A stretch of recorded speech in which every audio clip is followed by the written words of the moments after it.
David Reutimann, you gotta love the storyline. The race itself, maybe a snoozer. Okay, you'll have that. And Chicago's one of those places where the tire temperatures go to 250 and they're slipping and sliding all over the place. Jimmie Johnson, not a very good night for him. Had a right front, maybe too much camber.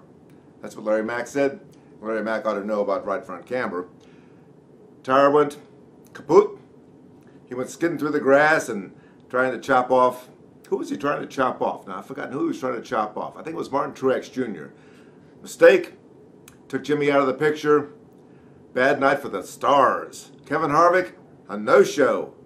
Way out of the game. Went behind the wall, got some repairs, went back in, finished way out. Had a 200-point lead on the points, so he didn't lose anything. He's still the tour leader. A lot of the big names. Kurt Busch, never a factor. Scratched his head, said, I don't know what went wrong. He's been good on the mile and a half this year. Strange night, strange night. Kyle Busch, started in the back, ended in the back. After winning Friday night's nationwide race, a wild race with a lot of controversy, he was going for the sweep, never even in the game. So down the stretch, it was Reutimann versus Jeff Gordon versus Carl Edwards out of the blue. Hey, looked pretty good. Kyle Busch, Kurt Busch, the Busch brothers gone, KHarvick gone, Jimmie Johnson out of the picture. Not a lot of competition, but David Reutimann, he handled them all.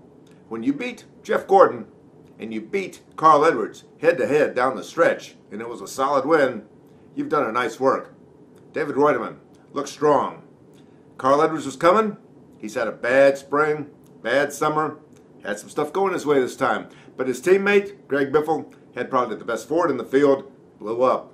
Ford FR9 got some questions. Greg says, it's not looking good if that was the valve train. Good job, David. And Michael Waltrip's racing team, they needed a shot in the arm like this. Yes, David won that race at Charlotte a couple years ago in the rain. Rain shortened because of a good call not to pit by Rodney Childers. But David said that that was like a black cloud over their head. He wanted to erase the asterisk. He did that tonight in spades. Down the stretch, Reutimann held off fast closing Carl Edwards, and Jeff Gordon faded. Made some changes on the last pit stop, but he said early on when he saw David as strong as he was, he knew he was in trouble. A lot of guys were in trouble tonight.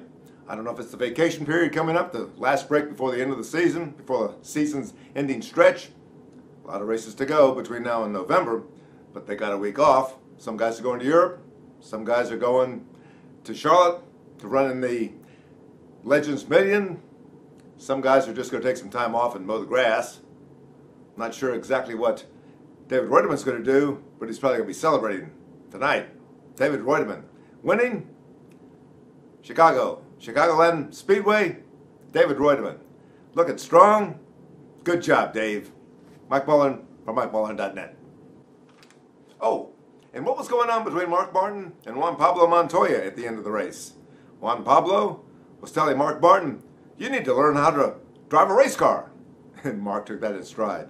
I don't know. Boys will be boys. Not a lot of action tonight, except for Jimmie Johnson and some David Strummy stuff into the wall. Otherwise, pretty much of a snoozer. But maybe there's something going on with Juan Pablo Montoya and Mark Martin. We'll find out the next tour stop, Indianapolis. The Brickyard 400 in about 10 days. Mike Mullen from MikeMullen.net.